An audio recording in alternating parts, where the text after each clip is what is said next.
CIST, un cinquième homme du commando au profil inquiétant.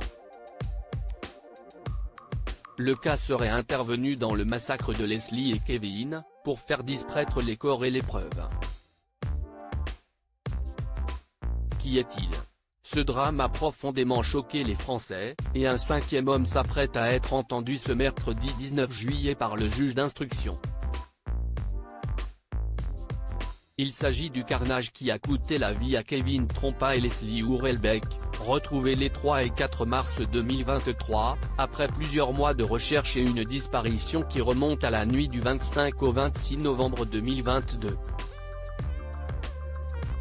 Cet homme-ci est-il le cas, désigné par Tom Trouillet, un proche de Nathan Badji, lui aussi mis en examen pour assassinat aux côtés de Michael Zadi et d'Enzo Chala.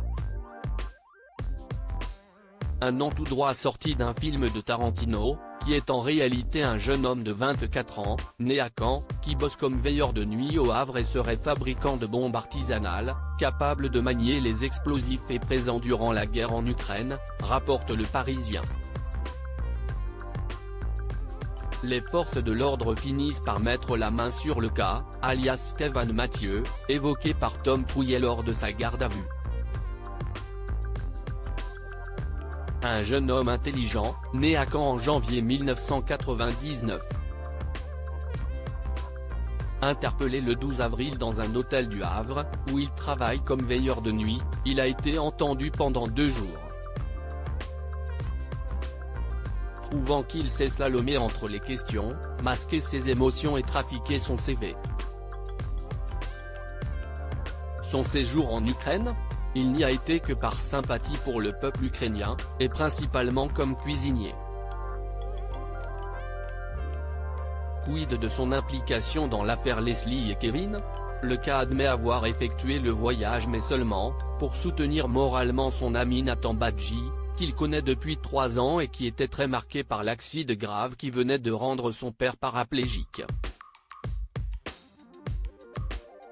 Le week-end, les deux amis l'auraient passé à écouter de la musique en voiture, buvant du whisky et de l'absinthe. Ils auraient ensuite rejoint Tom Trouillet à une teuf techno, où le cas décrit ce dernier comme défoncé avec quelque chose qui l'empêche d'articuler mais je ne saurais vous dire quoi. Son récit coordonne avec le bornage de son téléphone, témoignant de son habileté. Les enquêteurs le soupçonnent de ne pas dire toute la vérité, mais de ne pas mentir totalement non plus. Le dimanche en début de matinée, le duo Badji-Le Cas se serait alors selon nos confrères du journal Le Parisien rendu dans un bric-au-marché situé à mi-chemin entre Niort et La Rochelle pour racheter 2 sacs de chaux vives, une pelle et de la morteira.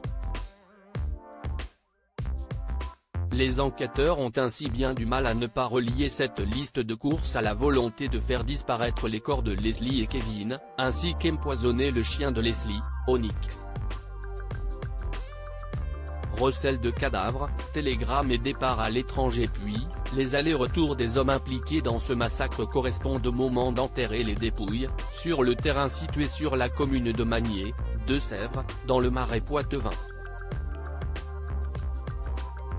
Après avoir évité les questions des gendarmes, pendant 2 jours, Stéphane Mathieu a été mis en examen pour enlèvement et séquestration, recel de cadavres et modification de l'état des lieux d'un crime.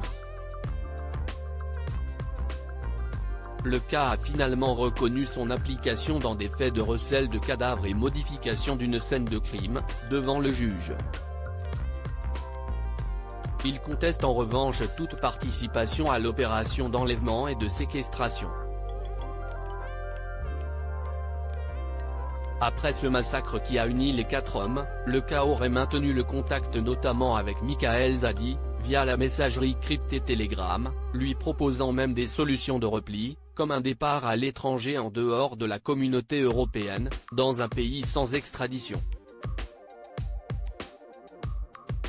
Si l'enquête reste en cours, les motivations de Stéphane Mathieu seraient purement financières, n'ayant aucun lien avec les victimes. Son ami lui aurait ainsi promis espèces ou cocaïne, récupérée sur le dos de Kevin Trompa. Plusieurs suspects seront à nouveau interrogés de mois de juillet. Ce mercredi le cas, et jeudi Tom Trouillet.